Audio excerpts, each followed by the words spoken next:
Lectura del libro del Génesis. Entonces terminaron los años en que Egipto gozó de abundancia y comenzaron los 7 años de hambre, como José lo había anticipado. En todos los países se sufría hambre, pero en Egipto había alimentos. Cuando también los egipcios y el pueblo sintieron hambre, y el pueblo pidió a gritos al faraón que les diera de comer, éste respondió: vayan a ver a José y hagan lo que él les diga. Como el hambre se había extendido por todo el país, José abrió los graneros y distribuyó raciones a los egipcios, ya que el hambre se hacía cada vez más intensa. Y de todas partes iban a Egipto a comprar cereales a José, porque el hambre asolaba toda la tierra. Así llegaron los hijos de Israel en medio de otra gente que también iba a procurarse víveres, porque en Canaán se pasaba hambre. José tenía plenos poderes sobre el país y distribuía raciones a toda la población. Sus hermanos se presentaron ante él y se postraron con el rostro en tierra. Al verlos, él los reconoció enseguida, pero los trató como si fueran extraños y le habló duramente. E inmediatamente los puso bajo custodia durante 3 días. Al tercer día, José les dijo: si quieren salvar la vida, hagan lo que les digo, porque yo soy un hombre temeroso de Dios. Para probar que ustedes son sinceros, uno de sus hermanos quedará como rehén en la prisión donde están bajo custodia, mientras el resto llevará los víveres para aliviar el hambre de sus familias. Después me traerán a su hermano menor. Así se pondrá de manifiesto que ustedes han dicho la verdad y no morirán. Ellos estuvieron de acuerdo, pero enseguida comenzaron a decirse unos a otros: verdaderamente estamos espiando lo que hicimos contra nuestro hermano, porque nosotros vimos su angustia cuando nos pedía que tuviéramos compasión y no quisimos escucharlo. Por eso nos sucede esta desgracia. Rubén le respondió: ¿acaso no les advertí que no cometieran ese delito contra el muchacho? Pero ustedes no quisieron hacer caso y ahora se nos pide cuenta de su sangre. Ellos ignoraban que José los entendía, porque antes había hablado por medio de un intérprete. José se alejó de ellos para llorar. Palabra de Dios, te alabamos, Señor.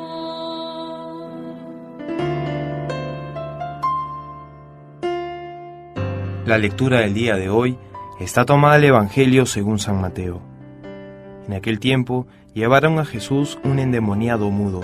Echó el demonio y el mudo habló. La gente decía admirada: nunca se había visto en Israel cosa igual.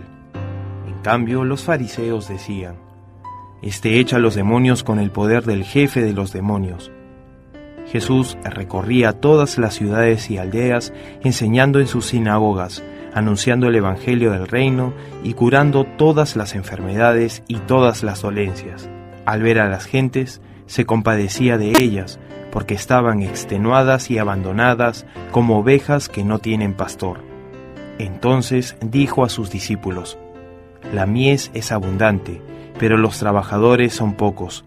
Rogad pues al Señor de la mies que mande trabajadores a su mies. Palabra del Señor. Gloria a ti, Señor Jesús. Está con ustedes Fray Nelson Medina de la Orden de Predicadores, y estos son nuestros 5 minutos de gracia. Vamos a tomar la palabra de Dios para este día. Vamos a buscar aquella luz que ilumine nuestro día, porque para eso nos creó el Señor, para que viviéramos en alianza de amor y plenitud de gracia junto a Él.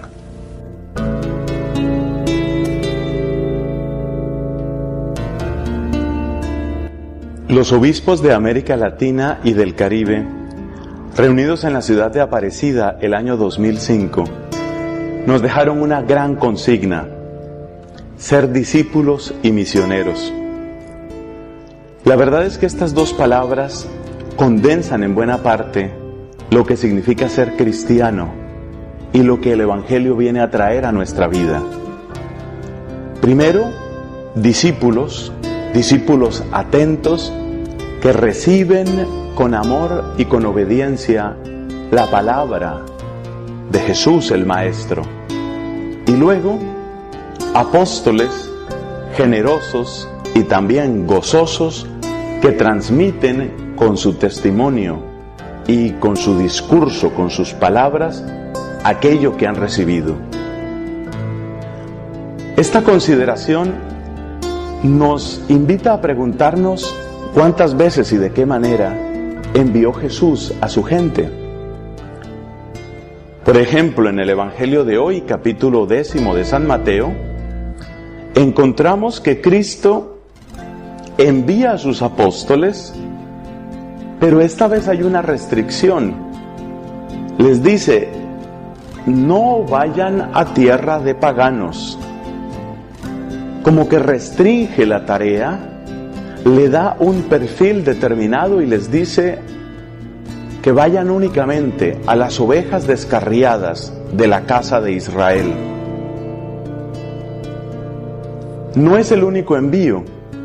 En otra oportunidad, según San Lucas, enviará no solamente a los 12, sino un grupo más amplio, los 72 podemos llamar, y a estos los envía con la consigna de que vayan y se adelanten a aquellas ciudades donde Él todavía no ha ido. Y por mencionar un último ejemplo, después de Pentecostés, es evidente que el mandato del Señor se hace realidad ya no solo para Jerusalén, Samaria y Galilea, sino hasta los confines del mundo. En todo caso, la pregunta hoy es: ¿por qué esa restricción inicial? ¿Por qué Jesús al principio les dice que no vayan a tierra de paganos? ¿Por qué primero restringe la misión? ¿Y por qué les manda a que se concentren únicamente en las ovejas descarriadas de Israel? Pues hay varias explicaciones posibles, pero hay una que yo creo que sobre todo hay que destacar, y es la fidelidad misma de Dios. El Dios que se revela en Jesucristo no es un Dios distinto, no es un Dios nuevo ni diferente del Dios que ha conducido al pueblo elegido hasta ese momento.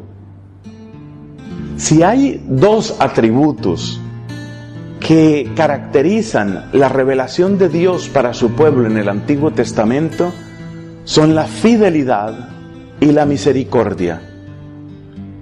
Es eterno su amor. Repite muchas veces aquel salmo que es como una letanía. Es eterna su misericordia. Y ahí está la fidelidad que permanece, y ahí está la compasión desbordante del Señor. Cristo no viene a revelarnos un Dios diferente. La compasión se muestra en los milagros, pero la fidelidad tiene que mostrarse también. Tiene que quedar claro que el Dios que le prometió a su pueblo que lo habría de consolar y que lo habría de sanar y que lo habría de perdonar, está cumpliendo su palabra. Luego, en una especie de desbordamiento de esa misma misericordia, Dios va a hacer llegar ese mensaje a otros, que somos nosotros, las naciones que no venimos del judaísmo. Pero en primer lugar, tiene que quedar muy claro, tiene que brillar ante todo, que el Dios compasivo es el Dios fiel, porque eso significa que uno puede apoyarse en Él, y que aunque uno falle, y todos hemos fallado, aunque uno falle, Él no falla jamás. Eterno y fiel es su amor.